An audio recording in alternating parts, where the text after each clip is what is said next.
ನಂತರ civil case procedure step by step explanation ನಾನು ಕೊಡ್ತೀನಿ. ಸ್ಟೆಪ್ ಬೈ ಸ್ಟೆಪ್ ಯಾವ ರೀತಿ ಒಂದು ಸಿವಿಲ್ ಕೇಸ್ನ ಫೈಲ್ ಆದಮೇಲೆ ಯಾವ ರೀತಿ ಈ ಸಿವಿಲ್ ಕೇಸ್ಗಳನ್ನ ಕಾರ್ಯನಿರ್ವಹಿಸುತ್ತೆ, ಸೊ ಯಾವ ರೀತಿ ಏನೇನೆಲ್ಲ ಸ್ಟೇಜಸ್ಗಳು ಈ ಸಿವಿಲ್ ಕೇಸಲ್ಲಿ ಬರುತ್ತೆ, ಸೊ ಅವುಗಳನ್ನು ನಾನು ಒನ್ ಬೈ ಒನ್ ಹೇಳ್ತಾ ಹೋಗ್ತೀನಿ. ಒಂದು ಸಿವಿಲ್ ಕೇಸ್ ನೀವು ಹಾಕಬೇಕು ಅಂದರೆ ಏನೇನೆಲ್ಲ ಮಾಡಬೇಕಾಗುತ್ತೆ, ಮತ್ತು ಆ ಸಿವಿಲ್ ಕೇಸಲ್ಲಿ ಏನೇನೆಲ್ಲ ಯಾವ್ಯಾವ ಹಂತಗಳು ಬರುತ್ತೆ ಅನ್ನೋದನ್ನು ನಾವಿಲ್ಲಿ ನೋಡ್ತಾ ಹೋಗೋಣ. ಮೊದಲನೇದಾಗಿ ಸ್ಟೆಪ್ 1 ಏನಂತಂದರೆ ಪ್ಲೇಂಟ್ ಫೈಲಿಂಗ್. ಪ್ಲೇಂಟ್ ಅಂದರೆ ನಿಮ್ಗೆ ಈಗಾಗಲೇ ಮೇಲಿನ ವಿಡಿಯೋದಲ್ಲಿ ನಾನು ಕ್ಲಿಯರ್ ಆಗಿ ತಿಳಿಸ್ಕೊಟ್ಟಿದ್ದೀನಿ. ಸೊ ಮೇಲೆ ಹೇಳಿದ ಹಾಗೆ ಪ್ಲೇಂಟ್ ಫೈಲಿಂಗ್ ಅಂತಂದರೆ, ಪ್ಲೇಂಟ್ ಅಂದ್ರೇನು, ನಿಮ್ಮ ಒಂದು ಫ್ಯಾಕ್ಟ್ ಏನಿದೆ, ನಿಮ್ಮ ಕತೆ ಏನಿದೆ ಅನ್ನೋದನ್ನು ಸಂಕ್ಷಿಪ್ತವಾಗಿ ಬರೆದಿರುವಂಥ ಒಂದು ಡ್ರಾಫ್ಟಿಂಗ್ ಇರಬೇಕಾಗುತ್ತೆ. ಮತ್ತು ವಕಾಲತ್ತು ಮತ್ತು ಅದಕ್ಕೆ ಸಂಬಂಧಿಸಿದಂಥ ಡಾಕ್ಯುಮೆಂಟೇಷನ್ಸ್ ಏನಿದೆ ಅದು, ಸೊ ಇವೆಲ್ಲವನ್ನು ವಿಷಯ ವಸ್ತುಗಳನ್ನ ಒಳಗೊಂಡು ನೀವು ನ್ಯಾಯಾಲಯಕ್ಕೆ ಫೈಲಿಂಗ್ ಮಾಡೋದನ್ನೇ ನಾವು ಪ್ಲೇಂಟ್ ಅಂತ ಕರಿತೀವಿ. ಸೊ ಇದು ಪ್ಲೇಂಟ್ ಫೈಲಿಂಗ್. ಎರಡನೇದಾಗಿ ಏನು ಬರುತ್ತೆ, ಕೋರ್ಟು ಸ್ಕ್ರೂಟನಿ ಬರುತ್ತೆ. ನೀವು ಸಲ್ಲಿಸಿದಂತಹ ಒಂದು ಫೈಲು ಕರೆಕ್ಟಾಗಿ ಇದೆನಾ ಇಲ್ವಾ ಅನ್ನೋದು ಚೆಕ್ ಆಗುತ್ತೆ ಈ ಸ್ಕ್ರೂಟನಿಯಲ್ಲಿ.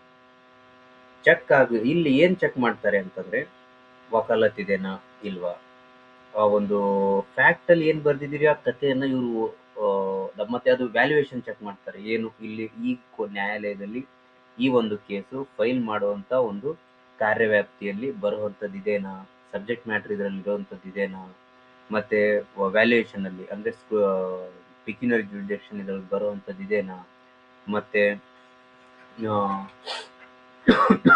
ಸಬ್ಜೆಕ್ಟ್ ಮ್ಯಾಟ್ರ್ ಬರೋದಿದೆನಾ, ಪಿಕ್ಯುನರಿ ಜುರಿಡಿಕ್ಷನ್ ಬರೋದಿದೆನಾ, ಜುರಿಡಿಕ್ಷನ್ ಇದರಲ್ಲಿ ಯಾವ್ದು ಬರುತ್ತೆ ಯಾವುದಿಲ್ಲ ಅಂತ ಅನ್ನೋದು ಎಲ್ಲ ಇಲ್ಲಿ ನೋಡಿಬಿಟ್ಟು ಸ್ಕ್ರೂಟಿನಿ ವೆರಿಫೈ ಮಾಡಿಬಿಟ್ಟಿನೇ ಮುಂದೆ ನಡೆಯುತ್ತೆ. ಒಂದು ವೇಳೆ ಪೆಂಡಿಂಗ್ ಇತ್ತು ಅಂದರೆ ಇಲ್ಲೇ ಸ್ಕ್ರೂಟಿನಿಯಲ್ಲಿ ಫೈಲು ಪೆಂಡಿಂಗ್ ಇಟ್ಬಿಡ್ತಾರೆ.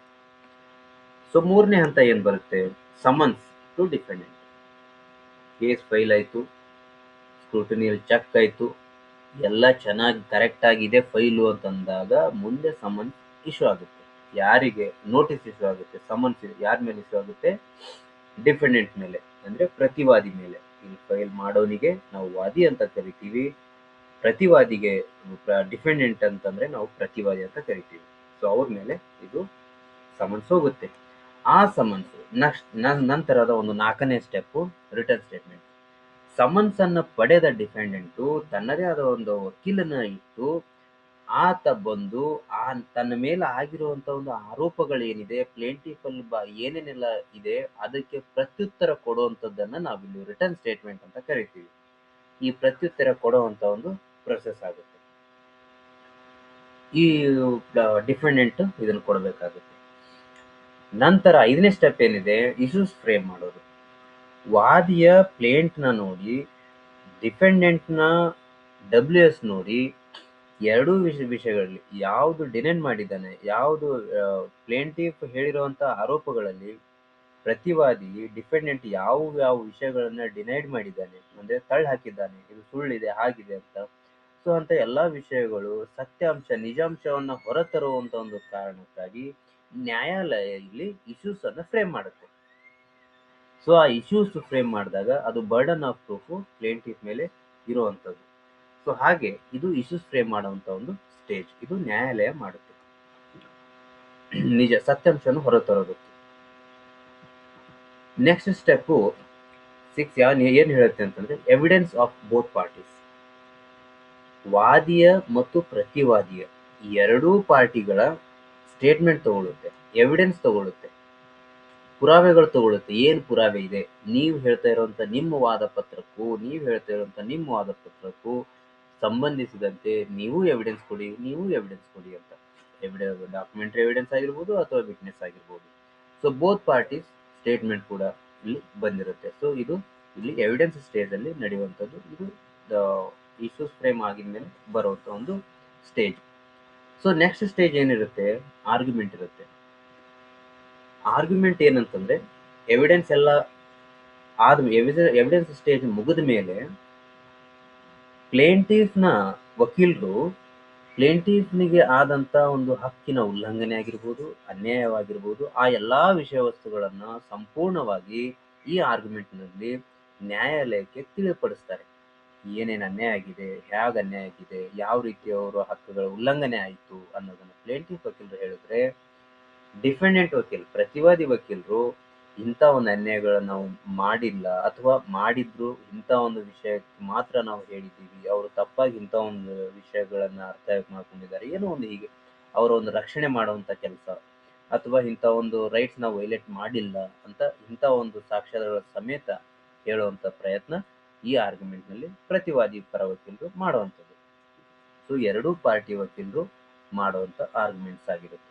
ಈ ಒಂದು ವಾದ ವಿವಾದ ಸಾಕ್ಷ್ಯಾಧಾರಗಳನ್ನು ಪರಿಗಣಿಸಿ ನ್ಯಾಯಾಲಯ ಮುಂದಿನ ಒಂದು ಹಂತಕ್ಕೆ ಬರುತ್ತದೆ ಜಡ್ಜ್ಮೆಂಟ್. ಸೊ ಈ ಜಡ್ಜ್ಮೆಂಟ್ ಅಂದ್ರೆ ಏನನ್ನು ನಾನು ಆಲ್ರೆಡಿ ತಿಳಿಸಿದ್ದೀನಿ. ಸೊ ಹಾಗೆ ಈ ಜಡ್ಜ್ಮೆಂಟ್ ಅಲ್ಲಿ ನ್ಯಾಯಾಲಯ ಒಂದು ನಿರ್ಧಾರಕ್ಕೆ ಬರುತ್ತೆ.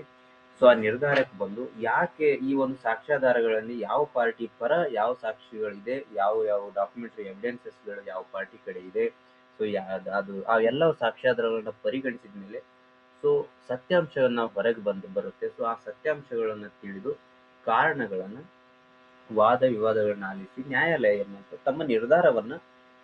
ತಮ್ಮ ನಿರ್ಧಾರದ ಹಿಂದಿನ ಒಂದು ಕಾರಣ ಏನು, ಯಾಕೆ ಇಂಥ ಒಂದು ನಿರ್ಧಾರನ ಕೊಡ್ತಾ ಇದ್ದೀವಿ ಅನ್ನುವಂಥ ವಿಷಯ ವಸ್ತುಗಳನ್ನು ಈ ಜಡ್ಜ್ಮೆಂಟ್ ಅಲ್ಲಿ ತಿಳಿಸಲಾಗುತ್ತೆ.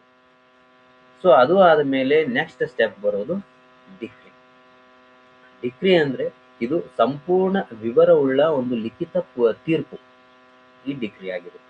ಜಡ್ಜ್ಮೆಂಟ್ ಅಲ್ಲಿ ಏನು ಹೇಳಿರುತ್ತೆ, ಯಾವ ಕಾರಣಕ್ಕೆ ಏನ್ ಮಾಡ್ತಿದ್ದಾರೆ, ಏನ್ ಜಡ್ಜ್ಮೆಂಟ್ ಕೊಡ್ತಿದ್ದಾರೆ, ಯಾವ ಕಾರಣಕ್ಕೆ ಒಂದು ಆರ್ಡರ್ ಪಾಸ್ ಮಾಡ್ತಿದ್ದಾರೆ, ಯಾವ ರೀತಿ ಈ ಅವರು ಜಡ್ಜ್ಮೆಂಟ್ ಈ ಒಂದು ಆರ್ಡರ್ ಕೊಡೋದು, ಯಾರ ಪರ ಕೊಡ್ತಿದ್ದಾರೆ, ಯಾವ ಕಾರಣಕ್ಕಾಗಿ ಅವ್ರ ಪರ ಕೊಟ್ಟರು, ಈ ಎಲ್ಲಾ ಸಂಪೂರ್ಣವಾದ ವಿವರ ಈ ಒಂದು ಡಿಕ್ರಿನಲ್ಲಿ ಇರುತ್ತೆ. So next process appeal. Appeal ಏನಂತಂದ್ರೆ ಇಫ್ ನೀಡೆಡ್ ಕೆಲವೊಂದು ತೃಪ್ತಿ ಆಗದೆ ಇರುವಂತ ಪಾರ್ಟಿಗಳು ಇಲ್ಲಿ ಅಪೀಲ್ ಹೋಗ್ತಾರೆ. ಅದು ಪ್ಲೇಂಟಿಫ್ ಆಗಿರ್ಬೋದು ಅಥವಾ ಡಿಫೆಂಡೆಂಟ್ ಆಗಿರ್ಬೋದು, ಈ ವಾದಿ ಆಗಿರ್ಬೋದು ಅಥವಾ ಪ್ರತಿವಾದಿ ಆಗಿರ್ಬೋದು, ಇವರು ಇಬ್ಬರಲ್ಲಿ ಯಾರೊಬ್ರು ಬೇಕಾದ್ರೂ ತಮ್ಗೆ ಅನ್ಯಾಯ ಆಗಿದೆ ಅಂತ ಅಂದ್ರೆ ಅಥವಾ ತಮ್ಗೆ ಆ ಒಂದು ತೀರ್ಪಿನಿಂದ ಸ್ಯಾಟಿಸ್ಫ್ಯಾಕ್ಷನ್ ಇಲ್ಲ, ತಮ್ಗೆ ಅದರ ತೀರ್ಪಿನಿಂದ ಅನ್ಯಾಯ ಆಗಿದೆ, ನ್ಯಾಯ ಸಿಕ್ಕಿಲ್ಲ ಅಂದಾಗ ಅಪೀಲ್ ಹೋಗುವಂತ ಒಂದು ಪ್ರಸಂಗ ಬರುತ್ತೆ. ಇಲ್ಲಿ ಇನ್ನೊಂದು ಏನಂತಂದ್ರೆ ಇಂಟರ್ಲಾಕ್ಯುಟರಿ ಅಪ್ಲಿಕೇಶನ್ ಅಂತ ಆಯಗಳು ಬರುತ್ತೆ. ಆಯಗಳು ಸಬ್ಮಿಟ್ ಮಾಡ್ತಾರೆ. ಆ ಸ್ಟೇಜ್ಗಳಲ್ಲಿ ಕೆಲವೊಂದು ಏನಾದ್ರು ವಿಷಯಗಳು ನ್ಯಾಯಾಲಯಕ್ಕೆ ಗಮನಕ್ಕೆ ತರಬೇಕಾಗಿದ್ರೆ ಮೆಮೊಗಳು ಸಬ್ಮಿಟ್ ಮಾಡ್ತಾರೆ. ಮತ್ತೆ ಆಯಗಳು ಸಬ್ಮಿಟ್ ಮಾಡಿದಾಗ ಆ ಒಂದು ಆಯ ಮೇಲೆ ಹಿಯರಿಂಗ್ ಆಗುತ್ತೆ. ಆ ಒಂದು ಆಯೆ ಏನೋ ಒಂದೊಂದು ಆ ಸ್ಟೇಜ್ಗಳಲ್ಲಿ ಅದಕ್ಕೆ ಸಂಬಂಧಪಟ್ಟಿರುವಂತೆ ಆ ಒಂದು ಕೇಸಿಗೆ ಡಿಪೆಂಡ್ ಆನ್ ಕೇಸ್ ಮ್ಯಾಟರ್ ಮತ್ತೆ ಆ ಕೇಸಿಗೆ ಡಿಪೆಂಡ್ ಆಗಿರುತ್ತವು. ಸೊ ಆ ಒಂದು ಆಯೆ ಮೇಲೆ ಹಿಯರಿಂಗ್ ಕೂಡ ಆಗುತ್ತೆ. ಆ ಆಯೆ ಅಲೌಡ್ ಮಾಡ್ಬೇಕಾ ಮಾಡಬಾರ್ದ ಅನ್ನೋದ್ರ ಮೇಲೆ ಹಿಯರಿಂಗ್ ಆಗುತ್ತೆ. ಅದಕ್ಕೆ ನಾವು ಹಿಯರಿಂಗ್ ಅಂತೀವಿ. ಸಂಪೂರ್ಣವಾಗಿ ಆ ಕೇಸಿನ ವಿವರವುಳ್ಳಂತ ಒಂದು ವಾದ ವಿವಾದಕ್ಕೆ ಏನು ಮಾಡ್ತಾರೆ ಇದು ಆರ್ಗ್ಯುಮೆಂಟ್ ಅಲ್ಲಿ ಬರುತ್ತೆ. ಇದು ಆರ್ಗ್ಯುಮೆಂಟ್ಸ್ ಅಂತ ನಾವು ಕರಿತೀವಿ. ಸೊ ಹಿಯರಿಂಗೇ ಬೇರೆ, ಆರ್ಗ್ಯುಮೆಂಟೇ ಬೇರೆ. ಸೊ ಇದು ಸ್ಟೆಪ್ ಬೈ ಸ್ಟೆಪ್ ಈ ಒಂದು ಸಿವಿಲ್ ಕೇಸ್ ಹೇಗೆ ನಡೆಯುತ್ತೆ ಅನ್ನೋದನ್ನ ಇದಾಗಿದೆ.